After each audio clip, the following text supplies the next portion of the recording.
Oduu gammachiisaa hundi keessaniyyuu baga gammaddanii Yaasuun Saayidoon argamee iddoo inni jiru beekamee jedhee jira kaayee gammachuun kana caale hin jiru baay'een gammadee isinis immoo baga gammaddan isiniin jedha nageenyi waaqayyo isiniif haa baay'atu hordoftoota fi jaalatamtoota maatii chaanaala kooti akkam fayyaa jirtu annagaa kooti galanni waaqayyoof haa ta'u sinis baga fayyaa taatan baga yeroo kana keessa isiniin jecha warroonni maatii chaanaala kanaaf haarawaa taatanii like share subscribe gochuudhaan gara maatii chaanaala kanaatti dabalamaadha akkasuma immoo warroonni jalqabaa kaastanii hanga yoonaa like na gootanii subscribe na gootanii share na gootanii akkasuma immoo yaada keessan naaf warreessitanii guddaa galatoomaa baay'eesin jaaladha dhugaa guddaa galatoomadha yaada kamiyyuu haa ta'u badaa yaa ta'u gaarii haa ta'u yaanni badaan akkanani irraa sirradhu wanta sanirraa na taasisa yaanni gaariin immoo akkan gaarummaa saffudhadhee itti deemu na taasisa waan ta'eef guddaa galatoomaa galata guddaa na biraa qabdu isiniin jedha egaa Yaasuun viidiyoo hojjete keessatti Sumayyaan badde jedhee ka viidiyoo hojjete keessatti Saayidoo argamee ture Saayidoon naaf bilbilee iddoon jiru beekamee jira garuu amma Sumayyaatu na jalaa bade jedheeti kan inni viidiyoo hojjete jechuudha anyways maal siniin jechuun barbaade obboloota kooyi Saayidoon argamuusaa baay'ee tokko nama gammachiisa Sumayyaan immoo eessayyuu hin deemtu Baardaar keessaa hin fagaattu yaadayyuu gara Finfinnee hin deebitu Gondor immoo hin deemtu Dursayyuu hin deemu jette waan ta'eef Baardaar irraa hin fagaattu eessayyuu hin deemtu amma ishees akka salphaatti arguu dandeessu akkasuma immoo Saayidoon wanta jiru kana keessaa bahee Sumayyaadhaan wal arginaan jireenyi isaanii akka duraatti deebi'uuf deema Rabbiin walitti isaan araarsu ammas immoo Saayidoon ganaadha keessaan baane iddoo jirutu beekame malee wanta rakkoo keessa jiru hin baane jechuudha nama garaagaraa waamee akka waastinnaatti jechuudha akka waastinnaatti waamee wanta keessa jiru san jechuudha iddoo jiru akka isaan dabarsanii fi nama waame nama beekamaa tokko fidu jedhan jedhe Yaasuun nama beekamaa yaa fidu gama saniin gadi lakkisuu dandeenya Saayidoo jedhanii kanaaf jennaani Yaasuunis gammachuu baay'ee tokko gammadee jira maaliif jennaani Saayidoon hiriyaasaa kun immoo gara Gondor deemee rakkoo kana hunda keessummeessuusaa miira hin taane guutameeti kan Yaasuun jiru akkasuma immoo mucaani Maamatuub jedhamu kan kinoo asirratti hin argitu waan ta'eef inni miira sodaa keessa galee jira maaliif jennaani maqaadhaa fi akka obboleessati Saayidoodhaa fi garuu immoo shira xaxaa ture jechuudha akka Saayidoo fi Sumayyaan walitti hin araaramne akka dubartii olii gadi deemee shira xaxee viidiyoo garaagaraa olii gadi oofaa ture anyways inni baay'ee cinqii keessa galee jira maallaan jedha Saayidoon Sumayyaanoo maallaan jetti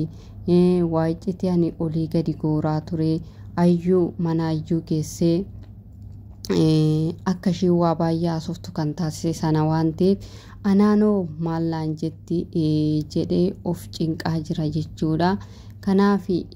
Saayidoon argamuusaa hundaafiyyuu akka nagaan bu'u kan taasisuudha Saayidoo atis wanta balleessitee jirta balleessaa keessanii itti amanuu qabda ammas shiffiniidhaanii araaramtee teessa osoo hin taane balleessaa balleessite sanii itti amantee fudhachuun dirqama keeti kana gaafasiin jedhu wanta balleessite Sumayyaan wanta sittaartee kana hundayyuu raawwatte in beekta waan ta'eef akka ishee fuudhuuf jettee waadaa galtee fi waadaa san immoo osoo Sumayyaadhaaf hin fuudhini waadaa Sumayyaadhaaf galte sana cabsitee niitii lammaffaa irratti fuutee aarii sanirraan kan kaate Sumayyaani gocha kana hundayyuu sirratti raawwatte jechuudha hundasaa jechuudha. Kanaaf jennaani wanta kana immoo kiisuu qabda wanta kana miila ishiit irratti kuftee dhiifama jechuufi qabda. Maaliif jennaan intalli kuni aarsaa baay'ee sii kaffalte maybe ati yaaduu dandeessa amma isheen daa'ima qabdii eessayyuu hin geessu jettee hubachuu dandeessa garuu no akkasmiti micoon kuni nama jabduudha daa'ima ishii kana guddifattee iddoo wayitiin ogeessee bakka hin taanetti gaafa daa'ima kee argitu yookiin immoo iddoo gaarii gaafa argitu gaabbisitti uuma. Kanaaf jennaani wanta balleessite sani amantee jechuudha irra deddeebi'ee sitti hima amantee balleessaa keessan fudhattee dhiifama gaafachuu qabda. Sumayyaa dhiifama gaafachuu qabda siin jedha akka lammaffaan balleessaa kanatti hin deebineef irra deebitee dhiifama gaafadhu siin jedha. Ati immoo yaasu ati itti fufi amma Saidoon akkuma sii bilbile bakka inni jiru fidiitii Sumayyaa waliin wal agarsiisiin jira. Akkasuma immoo fira Saidoo kanas wanta godhaa turetti isumatu saalfata isumatu qaaneffata jechuudha. Hojiin abbaadhumaaf deebi'a akkuma Oromooni kanuma facaaste ammataa isuma jedhu sankaa amma miira gaabbii keessa galee jira. Shira xaxaa ture suni miira gaabbii keessa galee wanta dubbatu wallaalee baay'ee cinqamee jira jechuudha. Kanaaf jennaani Saidoon ammasii Sumayyaadhaan akka wal arguu shoora taphachuu qabda siin jira. Yaasu ati nama jabaa waan taateef shoora taphadhu akka hiriyyummaatti wanta isa barbaachisu gooti fi wanta sirraa eegamus immoo gochuu qabda siin jira. Egaa hordoftootaa fi jaalatamtoota maatii chaanaala koo sinitti hin baay'isu wannuma baay'ee gammadeefini gammachuu kana sinis dhagahuu qabdu. Hordoftoonni kootis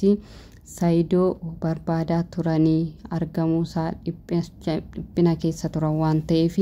isaanis dhagahuu qabu jedheetini kanan fiduudhaaf dirqame jechuudha. Kanaaf jennaani hanga inni akkana bahee wanta keessa ture nutti mutti obsumaan eegadha. Garuu immoo yaasuudhaaf bilbilee akka jiruu fi akka dhufaa jirudha kan inni dubbate waan ta'eef kanaaf haala saniin qabadhaadha. Wanti sin yaaddessu hin jiraatin siin jira. Turtii hanga yoonaa na waliin taasistaniif guddaa galatoomadha. Galata guddaa na biraa qabdu. Baay'ee sin jaaladha baay'ee sin kabajaa. Akkasuma immoo akkuma dura siniin jedhee laayikii sheerii sabiskiraayibii gochuu hin dagatinaa isiniin jira. Turtiin turtii gaarii siniif haa ta'u. Nagaan lafa nagaa tura.